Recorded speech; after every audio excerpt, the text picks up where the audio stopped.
shi yasa an yi yaki an gama, akwai wanda ma daga cikin wanda ko da yaushe abin nan din annabi ne, dan kunkun din da annabi ne, kula da storekeeper ne na annabi, amma da aka yi yaki ai da ya mutu ana ta faɗan abin alkhairin sa, annabi ya ce fa huwa finna, ce kuma yana wuta, bai fassara komai ba. Da aka je gidansa aka duba sai aka ga ashe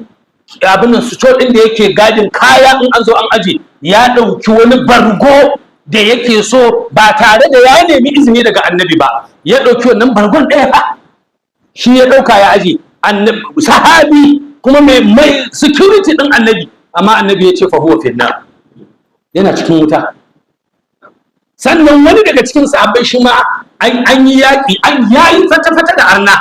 amma da ya zo ana faɗin wani ya yi shahada, wani ya yi shahada, ana faɗin wannan, annabi ya ce fa huwa finna, ce wannan ɗan wuta ne. Shi ma da aka yi bincike sai aka gane wani abu ya ɗauka a cikin ganima kafin a raba, wannan ya jawo mai bala'i. To idan wani wanda ba wannan ba sai kuma annabi ya dai wannan, shi da ya zo yaƙar wannan,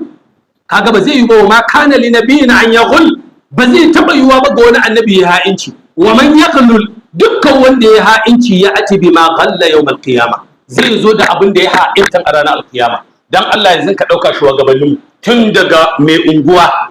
ka tafi kansila, chairman, ka je gwamno, house of rep, ka je har shugaban ƙasa, mataimakin shugaban ƙasa, ka gaya min wanda wannan aya ba ta dumu-dumu da shi ba. Akan wannan aya ka gaya min wanda ba za ka kai wuta ba da wannan aya. Waye wanda bai ha'inci talaka dukiyar talaka ba? Waye wanda kafin ya hau wannan mulkin keke bai da shi, amma zo ka ga gidansa, zo ka ga wayarsa, zo ka ga abin hawarsa, zo ka ga a ina ya same su, kuma salarin da ake bashi bai isa ya sayi waɗannan ababen ba.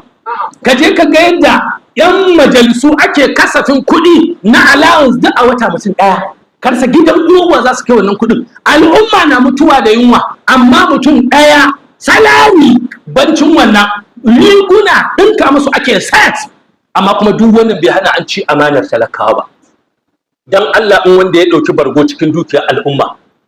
finna su waɗannan bargo suka ɗauka barguna